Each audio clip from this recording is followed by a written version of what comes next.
நீங்கள் வந்து ரேகை மாதிரியான சீரீஸில் வில்லியாகவும் பண்ணுறீங்க, டக்குன்னு கட் பண்ணால் இந்த மாதிரியான ரோல்ஸ் ஹவுஸ் பேட்ஸாக இருக்கட்டும், இல்லை இந்த படமாக இருக்கட்டும், ஸோ எப்படி ரோல் சூஸ் பண்ணுறீங்க மேம் நீங்கள்? எனக்கு வரதுக்குள்ளே நான் கேட்டுப்பேன் என்னங்க எனக்கு என்ன அப்படின்னு. இப்போலாம் எப்படி கேட்க ஆரம்பிச்சிட்டேன்னா எத்தனை சீன் அப்படின்லாம் கேட்க ஆரம்பிச்சிட்டேன்.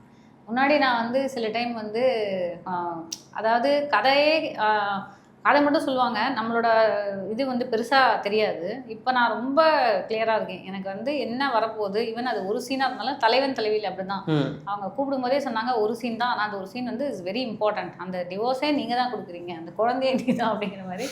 அந்த மாதிரி இப்போ வந்து கொஞ்சம் இன்றைக்கி இருக்கிற டைரக்டர்ஸும் நிறையா சொல்கிறாங்க நமக்கு. அதாவது வந்து நம்மளுடைய சாரே பார்த்தீங்கன்னா ஒரு சீன் சொல்லும் போதே அவர் வந்து இப்போ கதையாக கோர்வையாக சொல்கிறார்ல, அந்த கோர்வையாக சொல்கிறது வந்து ரொம்ப அவசியமாக இருக்குது ஒரு ஆக்டருக்கு.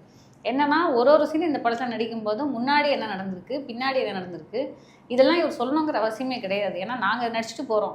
ஆனால் வந்து அது முன்னாடியும் பின்னாடியும் சொல்லி நமக்கு சொல்லும்போது நம்மளால் இன்னும் பெட்டராக பெர்ஃபார்ம் பண்ண முடியுது. அப்போ நமக்கு தெரியுது இந்த அளவுக்கு தான்.